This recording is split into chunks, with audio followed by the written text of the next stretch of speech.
Assalamualaikum Ibu. Waalaikumsalam warahmatullahi wabarakatuh. Kali ini Ibu, hari Kamis tanggal 5 November, saya akan melaksanakan observasi dengan Ibu terkait pelaksanaan nanti observasi yang berkaitan dengan PMS. Alhamdulillah ya banyak kita bisa bertemu di pagi hari ini. Bagaimana kabarnya hari ini banyak? Alhamdulillah Ibu sehat. Ibu gimana sehat? Alhamdulillah sehat Ibu.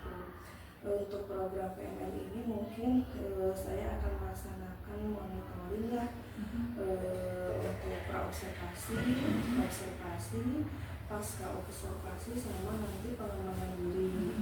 Mudah-mudahan program ini bisa berjalan dengan lancar ya Bu. Amin. Mau doain ya Bu? Iya, sama-sama Bu Aya. Untuk materinya apa yang akan Ibu Anu sampaikan nanti untuk observasi? Untuk observasi nanti saya akan menjabarkan terkait dengan Pancasila. Di sini lebih spesifik ke tujuan pembelajaran terkait menganalisis peluang dan tantangan dalam era berpancasila dalam kehidupan global ini. Bisa saya lihat ya? Ya. Silahkan Ibu bisa dilihat dulu sama Ibu terkait isi observasi saya, mungkin ada yang perlu ditambahkan. Pelaksananya mungkin untuk observasi hari ini ya, tanggal 7 November, mata pelajarannya pendidikan Pancasila, kelasnya di 11 AKL 1 ya? Iya betul Ibu. Nanti untuk perencanaan pelaksanaan observasinya hari apa ya Bu? Hari Selasa Ibu. Hari Selasa di minggu depan. Minggu depan atau minggu depannya lagi? Minggu depannya lagi. Ya. Siap. Kalau tidak ada acara yang mendadak mungkin bisa minggu depan ya kita selesaikan. Tujuan pembelajarannya di sini apa yang Ibu tuju untuk materi ini? Di sini saya ingin menganalisis terkait peluang dalam era berpancasila di kehidupan global. Juga selain ada peluang, pasti ada tantangannya juga Ibu. Jadi peluang dan tantangan berpancasila di era kehidupan global. Siap. Area pengembangan yang hendak Ibu capai? Area pengembangan yang ingin saya capai di sini, saya ingin melihat dari ranah berpikir kritis dari peserta didik ya, dengan cara nanti akan saya sajikan berupa permasalahan, nanti akan dianalisis bersama-sama. Dalam hal ini saya ingin mencoba untuk berdiferensiasi konten juga, memberikan permasalahan yang berbeda-beda di setiap kelompok untuk nanti dianalisis secara menyeluruh oleh setiap kelompok dan nanti kita simpulkan bersama-sama. Siap Ibu. Untuk pendekatannya Ibu menggunakan pendekatan pembelajaran apa? Untuk pendekatan ataupun strategi kami persiapkan dengan berbagai cara, dari mulai teknik, metode sampai dengan modal pembelajaran. Kami mengambil dengan modal pembelajaran berdiferensiasi. Dalam hal ini selain tadi konten, juga saya berupaya ke proses bagaimana saya menangani siswa dengan karakteristik, dengan kemampuan yang bervariatif untuk bisa saya arahkan dengan cara yang berbeda dalam hal penanganan siswa, karena setiap siswa memiliki pemahaman yang berbeda ya Bu, tidak sama, tidak seragam. Kemudian mengenai modal pembelajaran pun saya persiapkan.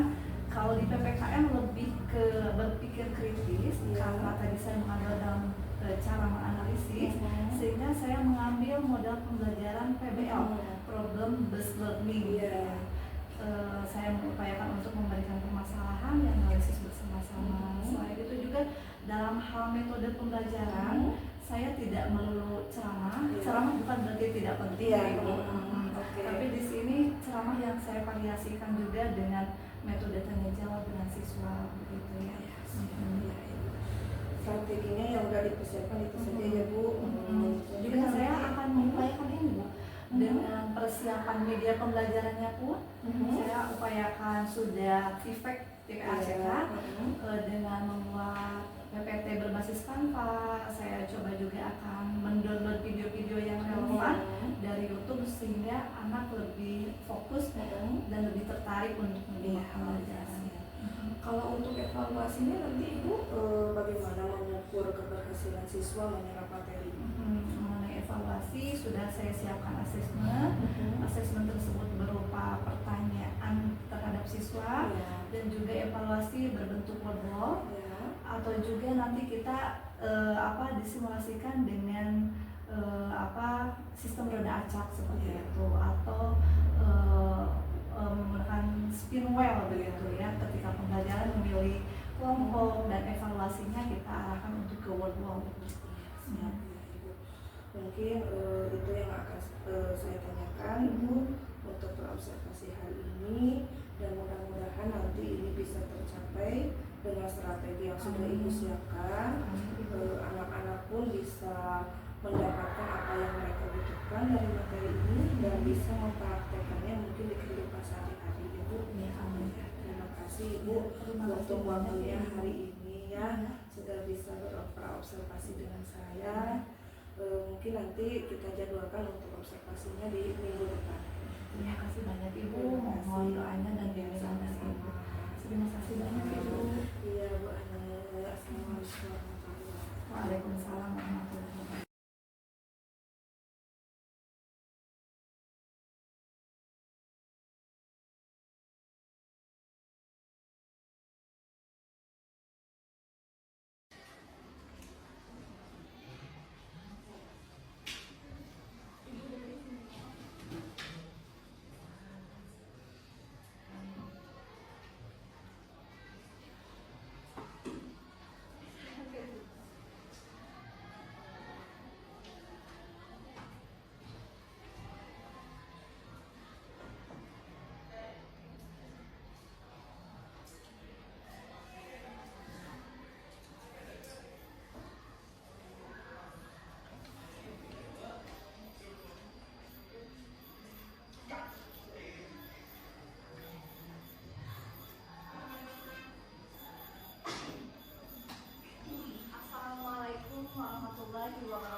beda ya.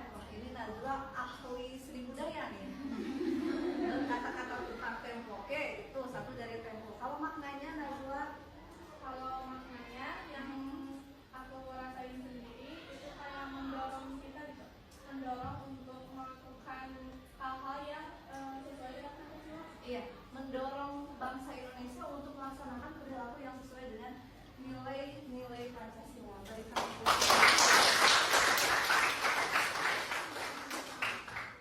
Dari dua teman yang berkomentar tentang lagu tadi, Cici menjelaskan tentang simbol-simbol, menjelaskan juga elemen keadilan, kemudian dari Najwa rasa semangat, kemudian juga sama ya, intinya kita itu mengedepankan pada nilai-nilai Pancasila sesuai dengan tema yang akan kita bahas pada hari ini. Oke. Baik anak-anak, nah di sini tentu saja pembelajaran PKN kita sudah mulai akhir. Nah, maka ibu ingin mereview dulu. Kita silakan dibuka dulu catatannya anak-anak. Yang ibu yang pertama ingin menanyakan dulu ke kalian. Barangkali ada di antara kalian yang masih ingat materi minggu lalu itu materi tentang apa? Demokrasi ya. Minggu kemarin kita belajar tentang demokrasi. Ada yang masih ingat demokrasi itu apa? Cuk? Kalau yang lupa boleh dibaca. Kalau yang ingat silahkan coba. Jangan takut salah. Oh boleh, silakan Agni. Jadi demokrasi adalah pemerintahan rakyat, dan demokrasi berasal dari kata Yunani yaitu kata damos dan kratos, yang artinya damos artinya rakyat dan kratos artinya kekuasaan atau pemerintahan. Luar biasa. Dari Agni barusan menjelaskan minggu kemarin kita belajar tentang arti dari demokrasi yang berasal dari bahasa Yunani, yaitu dari kata demos dan kratos. Artinya demos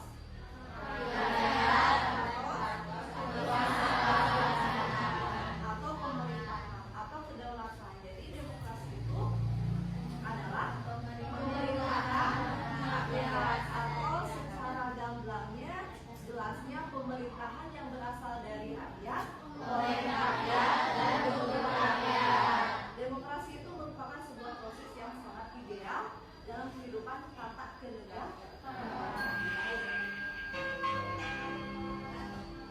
It's time to begin the world's lesson. Di sini anak-anak ada tujuan pembelajaran ya yang ibu susun pada kesempatan kali ini. Ada 2 TP. Ibu minta tolong ya ke sebelah sini. Suci terlihat sebelah sini. Terlihat ya, silakan Suci. Tujuan pembelajaran hari ini tolong baca. Yang poin pertama saja Suci. Peserta didik dapat menganalisis peluang dan tantangan penerapan Pancasila dalam kehidupan global. Baik. Yang pertama barusan Suci menjelaskan bahwa tujuan pembelajaran yang pertama adalah kita akan menganalisis peluang dan tantangan penerapan Pancasila dalam kehidupan global. Nah, jadi kita akan mempelajari seperti apa peluang dalam penerapan Pancasila dan juga tantangannya. Nah, kita lihat PP yang kedua itu lebih spesifik yang ingin diharapkan pada pembelajaran di hari Selasa ini. Coba sekarang ibu minta ke pojok lagi, masih terlihat tidak ya? Oleh Selasa terlihat? Boleh, silahkan dibaca Selasa.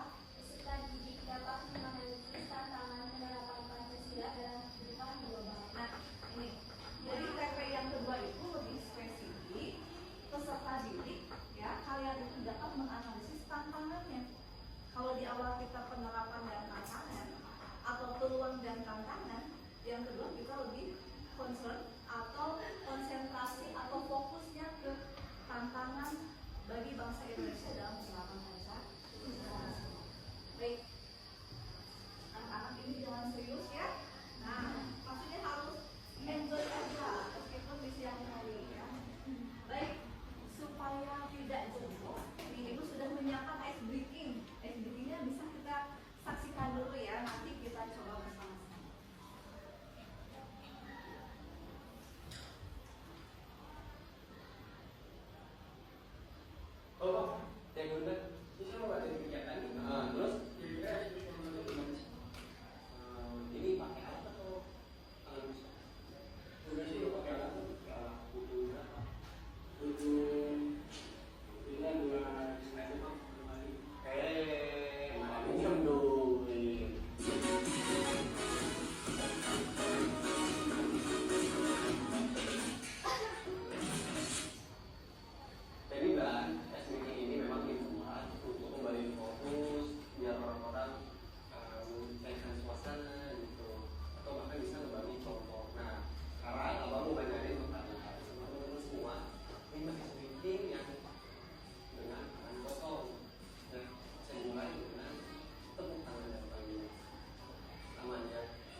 dasar negara Indonesia namanya apa?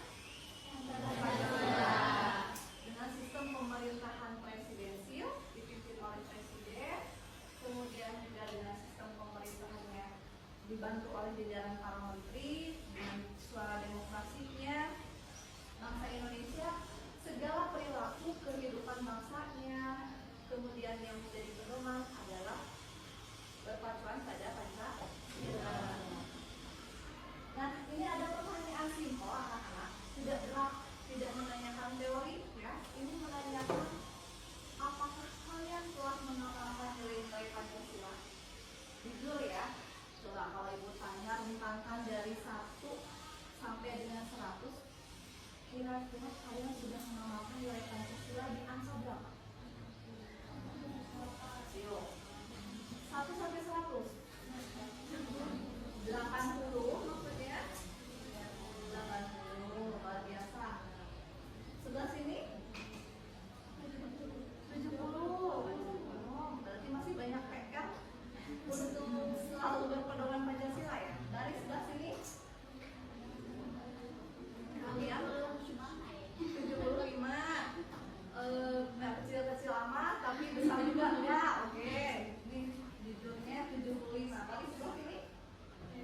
70. Berarti ada 2 kelompok besar ya yang menyatakan 70, ada yang 80, ada yang 75. Ibu hargai perilaku kalian. Yang penting kita berproses dan perilaku kalian itu senantiasa nanti akan selalu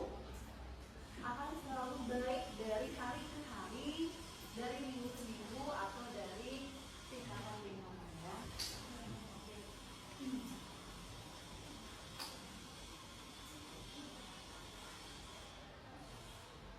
Nah, anak-anak, di sini kita lihat dulu ya materi bahwa Pancasila itu sebagai dasar negara.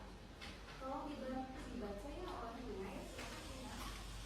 Pancasila sebagai dasar negara mengandung pengertian bahwa setiap sendi-sendi ketatanegaraan harus berdasar pada nilai-nilai Pancasila. Ya. Artinya kehidupan bangsa Indonesia, ketatanegaraan ya, itu semuanya bersumber pada nilai-nilai Pancasila. Pancasila itu memuat berapa sila sih? 5. Bangsa Indonesia itu cukup bisa berpedoman pada nilai Pancasila yang hanya 5. Tetapi pada kenyataannya tentu itu bukan hal yang mudah. Betul nggak? Betul. Dalam sebuah teori Pancasila dikemukakan bahwa Pancasila itu sebagai filosofi Grundsland. Filosofi Grundsland itu adalah sebagai buah bentuk filosofi. Grundsland itu hukumnya yang paling tua. Jadi bapaknya hukum itu Pancasila itu dibuat oleh Soekarno, sehingga Pancasila itu dibikin sebagai sebuah fondasi atau dasar bagi kehidupan bangsa Indonesia. Maka turunan-turunannya nanti bisa dari Pancasila, aturan-aturan itu turun ke UUD 1945. Kemudian dari UUD 1945 kemana? Masih ingat kemarin? Ke undang-undang. Ibu tulis ya hierarki kemarin. Yang paling utama itu kan ada yang namanya Pancasila ya. Ini sebagai dasar. Nah, di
menjadi patokan atau utama di sini ada 5 sila. Penerapan sila ke-1, penerapan sila ke-2, penerapan sila ke-3 sampai dengan penerapan sila ke-5. Yang kadang-kadang meskipun kita seolah-olah ini Pancasila serasa sederhana begitu ya, tetapi ternyata sulit untuk direalisasikan, betul nggak? Oke. Kalau sila ke-1 berkaitan dengan apa? Bunyinya apa sih? Oke, kita lihat sila yang pertama. Nah, ini. Sila yang pertama lambangnya apa? Bintang. Oke, bintang. Bunyinya ketuhanan yang Maha Esa. Di sini kita mengajarkan apa?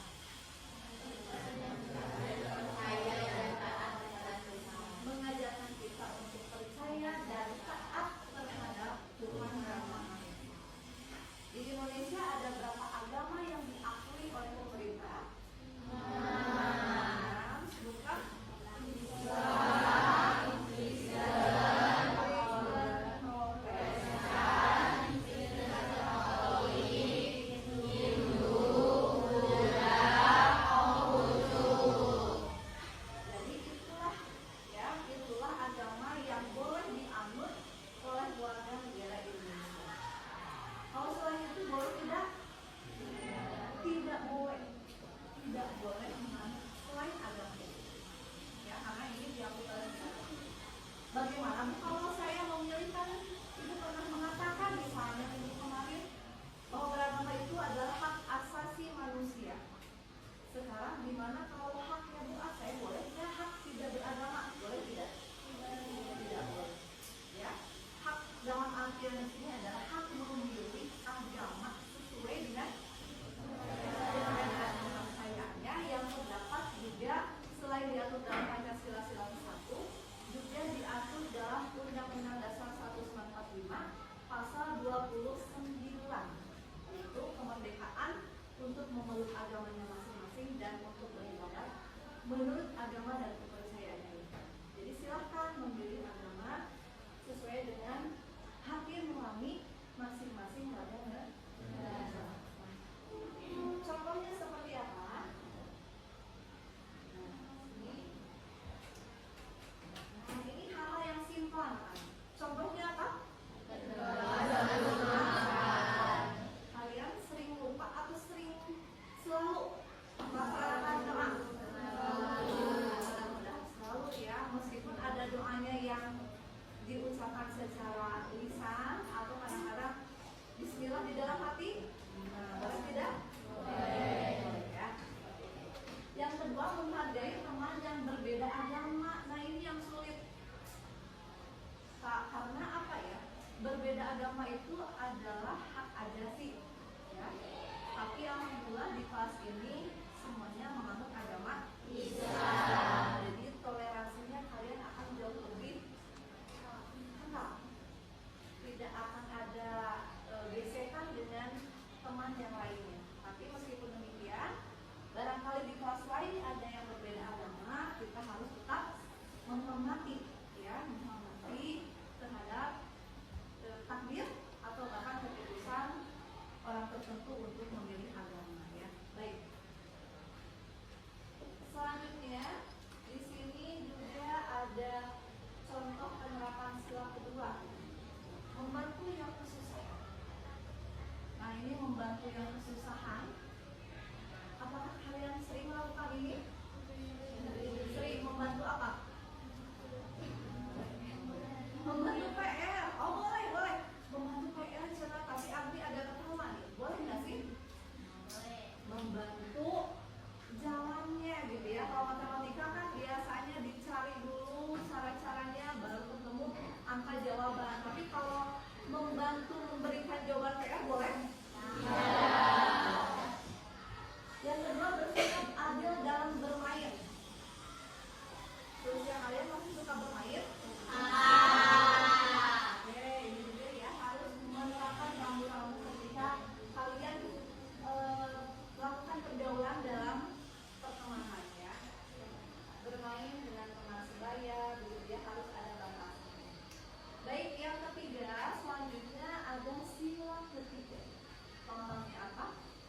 penerapan Pancasila di sini? Kaitannya apa? Di sini bertentangan dengan hidup boros itu ada bertentangan dengan silaturahmi. Oke. Nah, baik ya. Jadi kita jangan sampai ada uang sedikit ingin dapat kata sekarang cetok. Nah, ada uang sedikit ngemol gitu. Nah, coba kalian sisihkan mulai dari sekarang. Kalau ada keinginan ya bisa ditabung terlebih dahulu. Jadi kita mencoba untuk mengerem keinginan-keinginan yang tidak terlalu penting. Baik. Nah, ini anak-anak. Ini apaan nih? Gambar apa ini?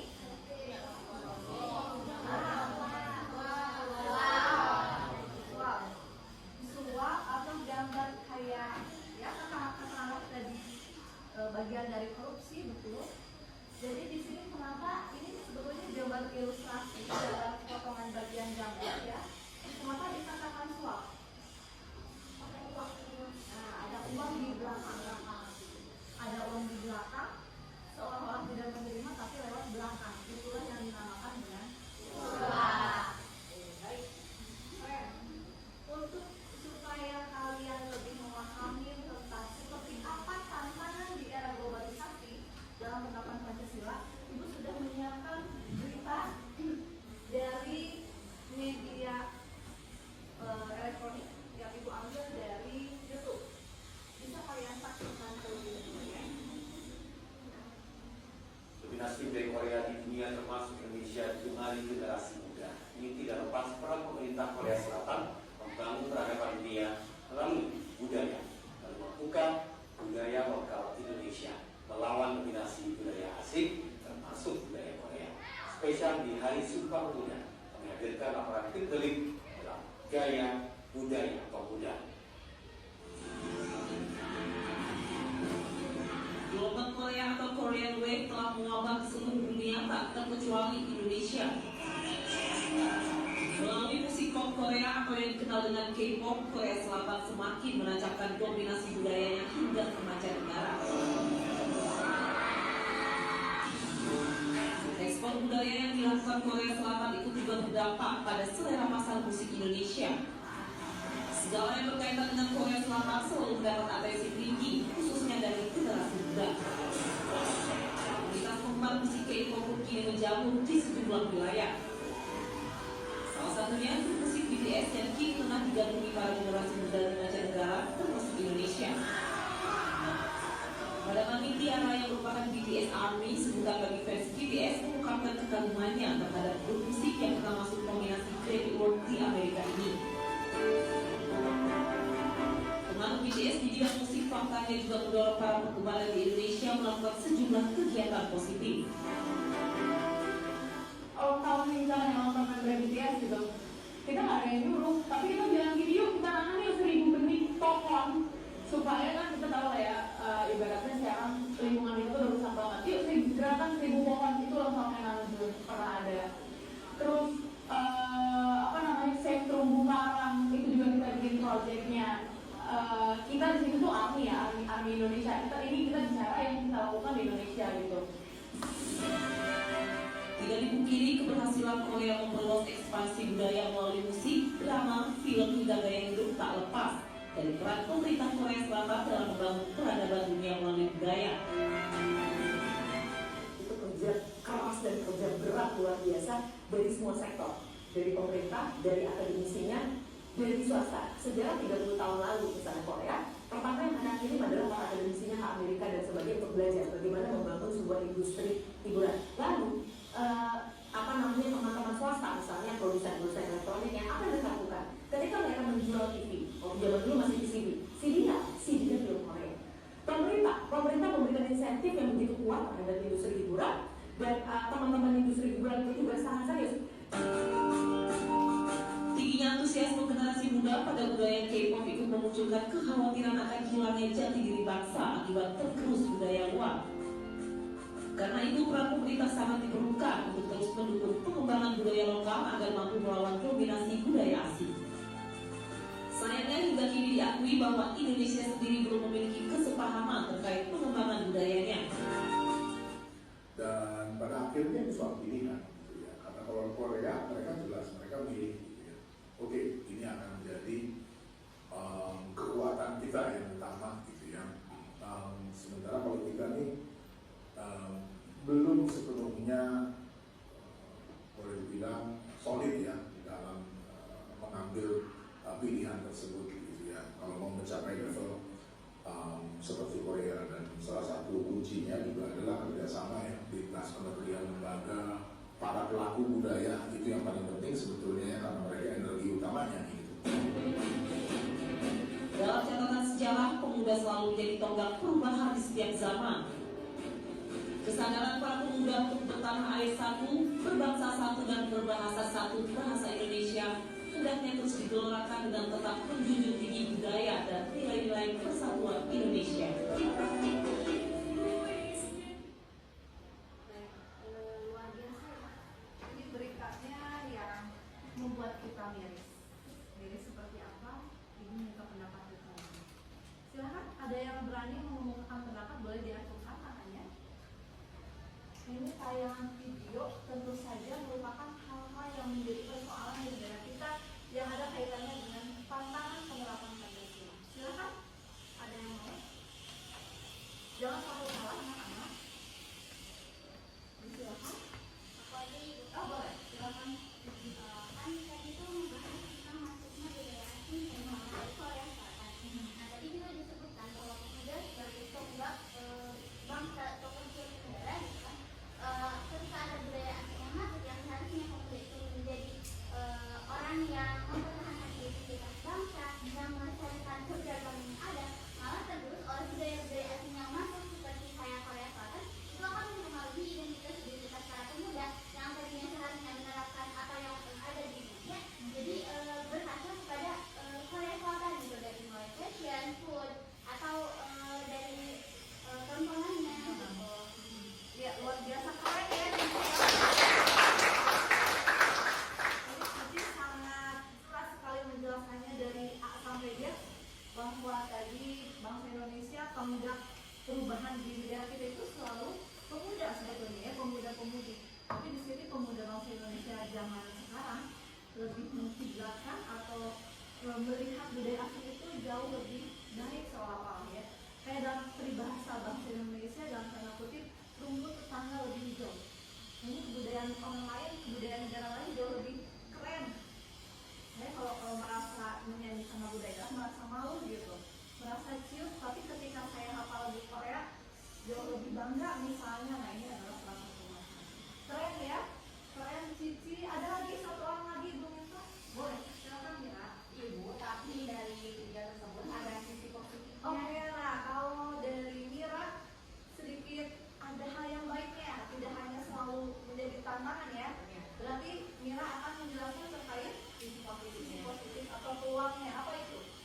Sisi positifnya dari tiga tersebut, kita sebagai bangsa Indonesia mampu menanam 1000 pohon untuk menjaga lingkungan yang sekarang sudah rusak. Oke, luar biasa. Berikan aplaus jauh. Kalau kita lebih memanfaatkan fans-fans dari K-pop itu, bahwa ternyata kalau disuruh sama artisnya nurut gitu, suruh sama 1000 pohon nurut. Sudah kalian kalau disuruh sama ibu akan nurut? Harus ya, insya Allah ya. Baik, keren buat kalian semua, berikan. Oke, anak-anak, setelah kalian memahami terkait dengan yang ibu tayangkan gambar, video terkait dengan peluang dan tantangan penerapan Pancasila, saatnya kita yuk bersama-sama berpikir. Kita akan membagi kelompok bersama-sama. Kelompoknya sesuai dengan posisi duduk saja ya, supaya tidak sulit. Kelompok satu yang sebelah mana? Mau ujung atau tengah atau random? Silakan. Cuma yang mau kelompok satu. Oke, sebelah sini saja biar gampang ya. Oke, kelompok satu. Ini kelompok 2, kelompok 3, dan kelompok 4. Nah, tugas kalian adalah sekarang silahkan menganalisis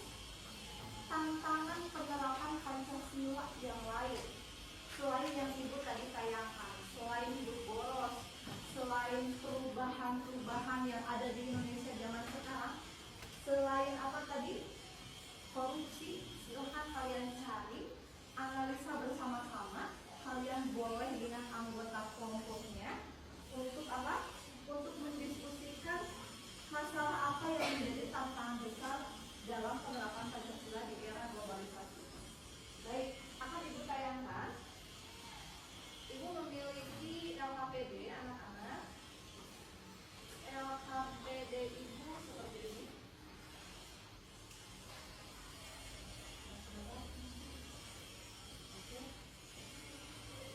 LKPD-nya seperti ini anak-anak. Sudah Ibu print, Ibu siapkan juga untuk kalian isi bersama-sama. Di sini kalian yang pertama isi dulu nama. Nama di sini adalah LKPD karena diskusi, bukan nama kalian. Tulis saja nama kelompok. Tadi sudah Ibu brand 1, kelompok 2, 3, dan 4. Setelah itu kelasnya isi, kalian, nah ini tugas dari LKPD yang Ibu buat. Tugasnya silahkan kalian menganalisis tentang tantangan penerapan Pancasila di era globalisasi. Nah seperti ini ya. Ibu tayangkan fullnya. Mohon maaf Ibu ambil dulu ke bawah. Nah ini kenapa ada 2 kolom? Kalian boleh melupakan isi pikiran yang ada di memori kalian. Kalau tidak cukup dengan 1 kolom boleh ke bawah.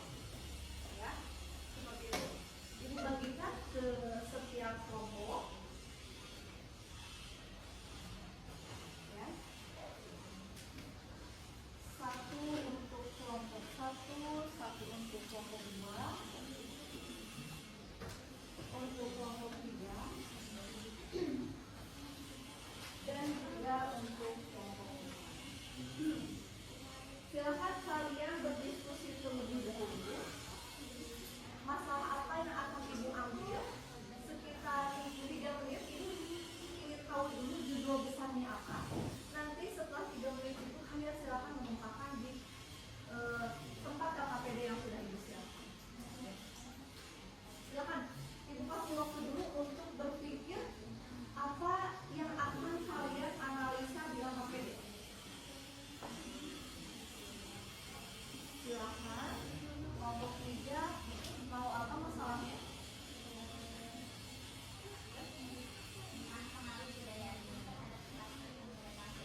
2. Cara pekerjaan yang terkadang ribet. 3. Terbiasa berada di zona nyaman. 4. Ketidakmauan mengasah keterampilan.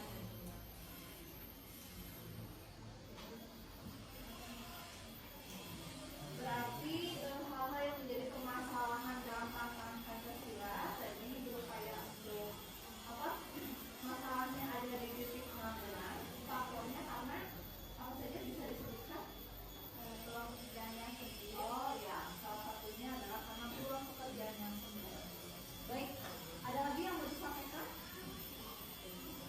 Silakan boleh ditambahkan oleh anggotanya karena di sini ibu melihat dari isi yang kalian tulis, kekompakan juga bagaimana cara pemaparan kalian ya. Jadi nilai kelompok ini tergantung dari kalian menampilkan hasil diskusi. Silakan.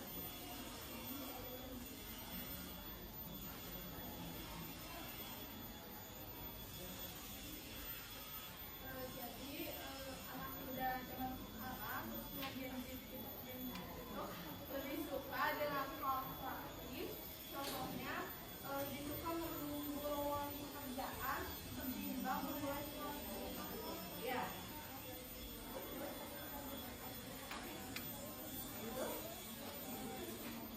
Tuh, apa ada lagi dari yang lain mau ditambahkan? Tidak ada? Baik, silakan ibu kasih waktu untuk kelompok lain satu orang saja yang mau mengomentari terkait statement yang dikeluarkan oleh kelompok satu ini. Tadi statementnya adalah tentang maraknya pengangguran di Indonesia, salah satu faktornya karena menunggu lowongan kerja. Ini ibarat kata tidak mau berwira swasta ya Rex ya? Seperti itu? Oke. Setuju atau tidak, silakan kalian bisa memberikan tanggapan kepada kelompok yang di depan. Yuk. Silakan, boleh kelompok 2. Menurut kelompok kami gitu, misalnya dengan kayak Gen Z itu tidak mau untuk berwirausaha, itu juga menurut kami dikarenakan adanya terkendala karena dari sumber daya modalnya yang tidak mencukupi. Misal kita sudah punya keahlian tapi modalnya nggak ada, itu juga merupakan suatu hambatan gitu. Jadi mau kita bekerja atau di swasta atau kita berwirausaha sendiri juga susah. Ya. Bagaimana kelompok 1 tadi ada tanggapan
dengan budaya luar daripada budaya sendiri karena trending yang ada di mana-mana. Lebih tertarik dengan cara orang luar berpakaian karena tren, mudah ditipu karena dia menyukai yang namanya uang, namun cenderung malas untuk bekerja dan menginginkan yang praktis. Tumbuh rasa malas untuk membiasakan literasi terhadap buku karena tersedianya literasi digital melalui internet. Dampak positifnya dapat melakukan kegiatan jual beli lewat aplikasi, dapat mengenalkan budaya dan adat istiadat kepada orang luar dengan jangkauan internet, memudahkan kita untuk berkomunikasi dengan seseorang dimanapun dan kapanpun, dan banyaknya peluang kerja di media sosial dan kepandaian untuk menggunakan. Baik, terima kasih untuk pembuka. Silakan Ibu beri kesempatan kepada klien yang mau menanggapi depannya. Silakan ke kelompok Pira ya, dengan judul pengaruh teknologi internet di kalangan media.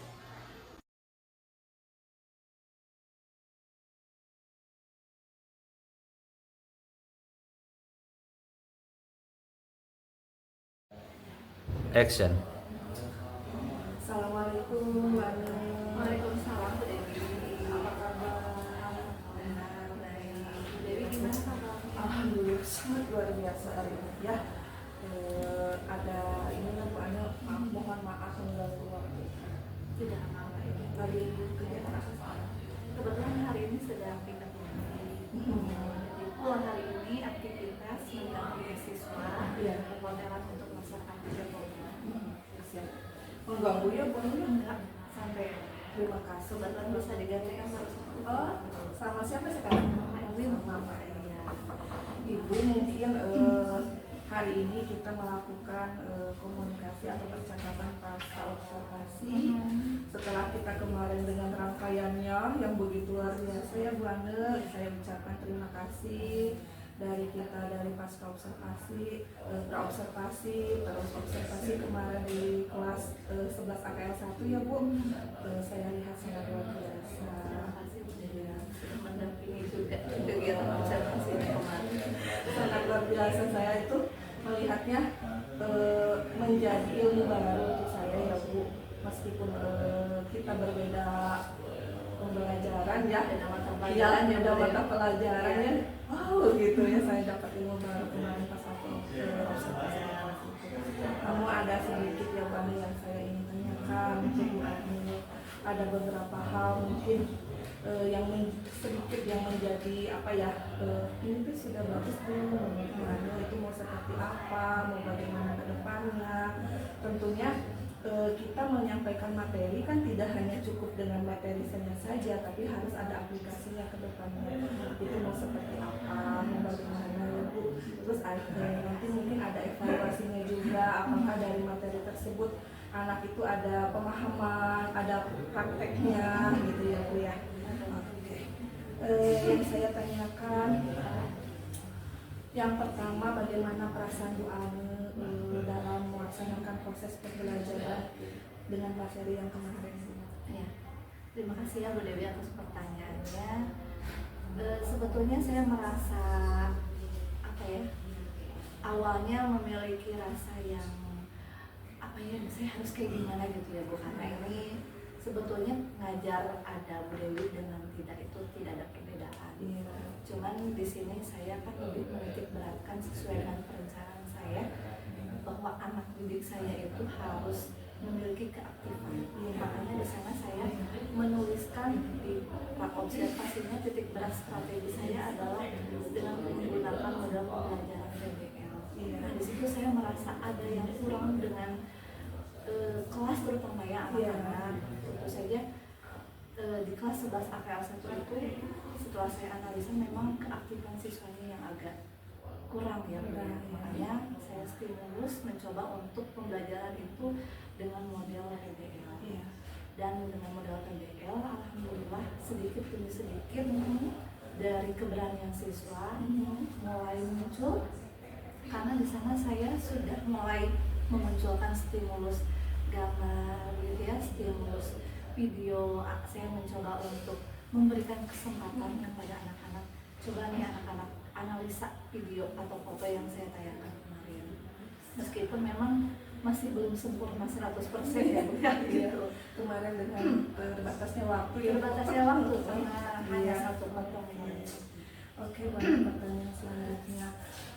Apa yang menurut Ibu dalam pembelajaran kemarin itu sudah sangat bagus dan lancar gitu Ibu? Dari pihak anak atau Dari pihak Ibu sama pihak anak juga. kalau menurut saya dari pihak saya yang sudah merasa baik ya Bu ya, terkait dengan metode dan model pembelajaran yang saya sudah kuasai. Karena dengan metode yang saya lakukan tidak lagi dengan melulu ceramah yang sudah tidak sesuai dengan perkembangan kurikulum sekarang. Juga selain metode saya sudah menggunakan model pembelajaran yang diharapkan, yaitu model PBL yang sudah mampu merangsang atau menstimulus peserta didik supaya aktif di kelas. Bahkan saya di RPP atau modul yang saya serahkan ke Ibu sudah mencoba untuk membuatkan RPP yang berbasis diferensiasi, baik itu berdiferensiasi konten ataupun proses, di mana berdiferensiasi konten itu saya sudah mulai terapkan dengan pemberian konten atau materi permasalahan yang diberikan ke anak yang berbeda-beda setiap kelompok.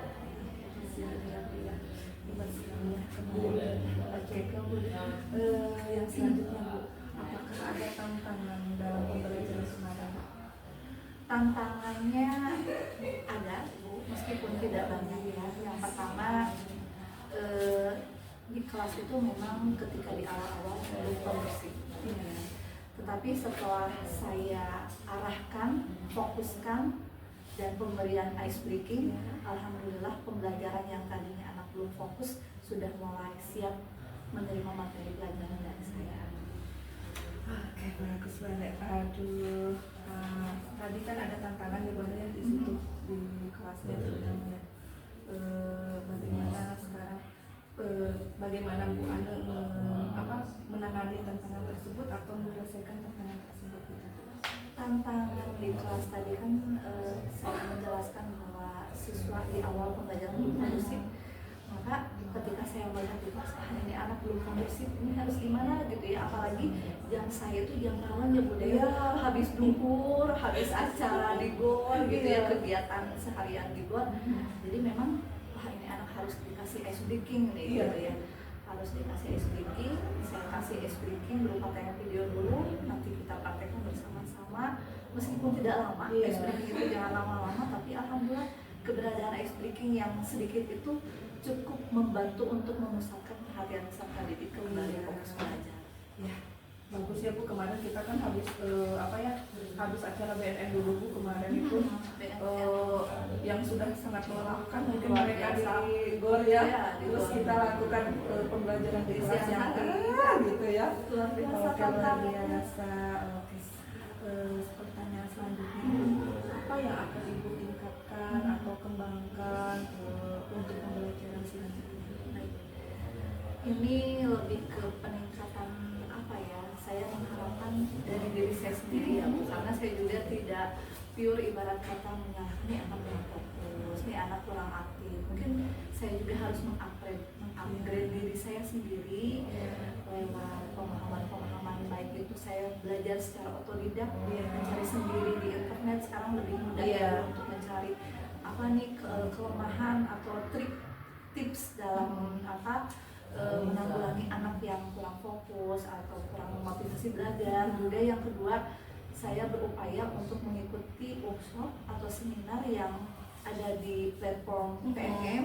Dengan demikian saya merasa tidak belajar otodidak juga Bu, karena di sini saya ada pemateri yang mendampingi dan memberikan wawasan terkait pembelajaran yang oleh orang-orang yang memang kompeten di sana ya. Jadi di sini memang harus diawali dari diri kita sendiri ya, karena guru itu memang harus siap dalam berbagai suasana begitu. Baru kalau kita sudah merasa cukup atau sudah mengupgrade diri sendiri, kita cobakan ke anak. Kalau anak memang belum kondusif juga, kita cari masalahnya di mana, dan nanti kita coba terapkan. Mungkin saya kemarin ke Ibu menggunakan PBL. Di lain kesempatan juga sebetulnya Bu saya sudah mencoba ke anak itu karena PKN itu luas dan ilmu yang selalu berkembang. Jadi tidak hanya PBL, saya mencoba juga dengan PJBL ya.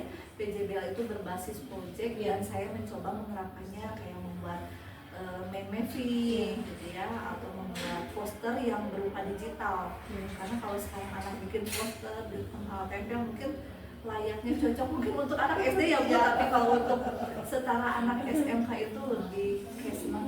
Bu di Canva aja, oke so kalian coba di Canva gitu atau di aplikasi lain. Sudah mahir melakukan seperti itu. Oke Bu, itu ide yang sangat bagus sekali ya Bu. Mudah-mudahan bisa membantu aplikasikan di pembelajaran selanjutnya. Oke, pertanyaan terakhir mungkin ya Bu. Kemarin saya lihat anak itu ada yang respon, ada yang kurang respon, ada yang bahkan hanya ikut-ikutan aja gitu ya Bu ya, supaya kelihatan respon, tapi sama saya itu kelihatan dia nggak respon gitu ya, nggak fokus gitu. Nah, bagaimana Bu biasanya Ibu untuk menangani anak-anak seperti itu? Betul. Kurang respon itu kebetulan saya menggunakan juga wali kelas ya. Anak yang kurang respon itu kemarin saya memang juga ternyata yang kurang respon itu salah satunya anak yang pintar juga Bu. Bisa jadi mungkin satu ada faktor lain, ada masalah internal atau eksternal di keluarga. Ya kita coba tidak memaksakan anak yang tidak bisa respon ya. Untuk cara-caranya mungkin saya nanti ke depannya juga akan melakukan crossing dengan teman, tidak hanya dengan guru, mencoba untuk dibikin tutor sebaya, atau juga saya mencoba untuk dengan cara-cara yang lain Bu. Selain tutor sebaya, saya ingin mengelompokkan anak itu nanti kita bagi berdasarkan tingkat pemahamannya. Jadi anak yang sudah cukup paham nanti kita akan sebar di setiap kelompoknya dan bisa mentransferkan ilmu-ilmunya ke teman-teman supaya selain oleh kita juga ibarat kata kadang-kadang kalau sama guru tidak bisa dipahami dengan temannya bisa dipahami. Seperti itu mungkin harusnya. Untuk materi yang kemarin ya Bu, apakah Ibu sudah melihat mungkin ada sedikit misalkan 10%, 20%, apakah anak-anak itu sudah bisa mengaplikasikan tentang materi Pancasila itu sendiri? Bagaimana menurut Ibu, apakah sudah terlihat nih? Karena kan Ibu wali kelasnya juga ya, tentunya dengan Ibu memberikan materi itu, Ibu tentunya sudah melihat ini udah pasti udah bisa mengaplikasikan tentang Pancasila itu sendiri. Ya betul, kemarin kan temanya penerapan dan peluang dan tantangan penerapan Pancasila di era globalisasi ya. Memang anak-anak sekarang itu luar biasa, Gen Z itu menjadi PR terbesar bagi kita sebagai pendidik ya Bu, luar biasa. Dari mulai sikap atau secara dia karakter lebih ke karakter. Tapi saya melihat alhamdulillah, bukan berarti karena saya wali kelas gitu, tapi melihat anak-anak 11 AKL 1 sampai saat ini alhamdulillah cukup kondusif bisa di range angka 80%. Mereka sesuai dengan apa tema yang saya jelaskan kemarin, penerapan Pancasila cukup baik. Berarti kedepannya tinggal memperdalam lagi, meningkatkan lagi mungkinnya mengaplikasikannya ya Bu ya.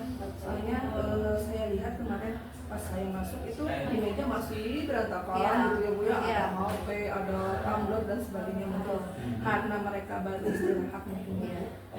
Istirahat baru makan dan kita masuk mungkin ya. Kemarin alhamdulillah ya Bu, saya lihat kekondusifan di kelas, penerapan disiplin positifnya juga sudah bagus ya Bu.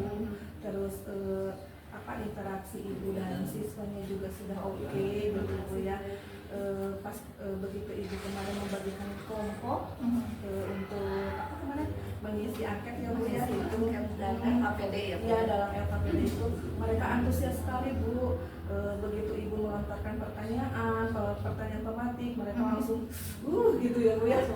Saya tuh ada yang satu yang pakai ini Sadar ya. Bu ya. Itu Ya keren itu Bu. Dia itu bisa mengutarakan apa yang dia mau, apa yang dia ketahui, terus apa yang mau diaplikasikan sama dia ya. Ternyata jika dia anak udah bisa memahami secara luas mungkin arti Pancasila itu dalam pengaplikasian kehidupan Gen Z sekarang gitu ya. Saya juga agak kaget Bu, soalnya kalau ini kan kalau anak-anak zaman sekarang kan apa ya Bu ya, bodo amat gitu ya Bu, mau gimana pun terserah saya gitu. Tapi kalau menurut saya kemarin anak-anak di AKL 1 itu ada beberapa orang yang sudah siap mengaplikasikan dan sudah mengaplikasikan kehidupan sehari-hari mereka dalam hidup sehari-hari itu landasannya Pancasila. Hebat sekali itu tinggal dipantau, mungkin dibimbing lagi untuk supaya kedepannya menjadi ikon SMK 1 Ciamis. Ya betul. Itu ya Bu. Kemarin interaksi Ibu dengan anak itu saya lihat cukup baik, sangat baik makanya. Pas saya lihat di bimbingan kelompok itu materinya mereka langsung, wah saya pilih ini loh. Bahkan ada yang sampai nangis ya. Iya betul. Kemarin Bu ada itu ngasih video refleksi Bu, itu sampai ada yang gitu nangis, berarti kan itu tersentuh. Terus memang ke dia juga ada ini ya Bu, Dapat ada gitu ya. dapat gitu ya Bu. Sampai nangis, kenapa nangis gitu saya, gitu ya. Berarti anak itu memang kalau di kelas itu kalau tidak menyukai pelajaran, anak tuh ada yang sambil tidur, sambil main HP kan, atau sambil tulis apa kan. Kalau kemarin itu semua serius, serius mendengarkan, serius menyimak gitu ya Bu ya.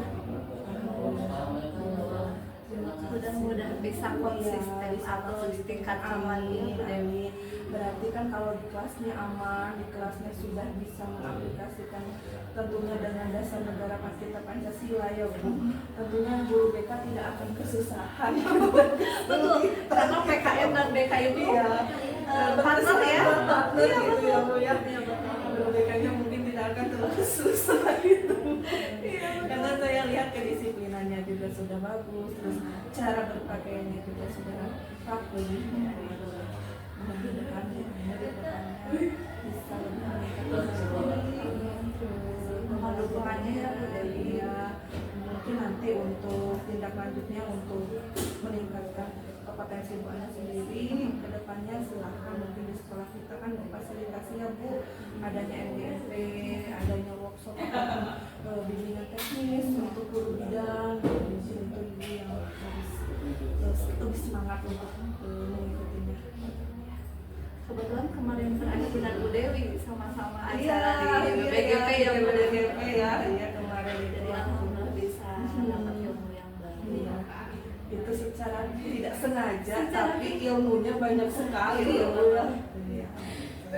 Mungkin Bu Ana untuk pasca observasi kita hari ini. Terima kasih untuk waktu dan kesempatan saya bisa mengobservasi Ibu untuk pembelajaran. Tentunya saya mendapatkan sebanyak sekali ilmu dari hasil observasi dengan Bu Ani, mulai dari observasi sampai sekarang pasca observasi Bu. Ternyata pengelolaan anak itu dalam pembelajaran atau penyampaian pelajaran kita tuh harus menyatu dulu dengan anak itu. Anak itu harus senang dulu dengan kitanya gitu ya. Terima kasih sekali. Jangan kapok Bu. Ditunggu Bu Dewi untuk PBM selanjutnya. Meskipun tidak ada program observasi. Siap.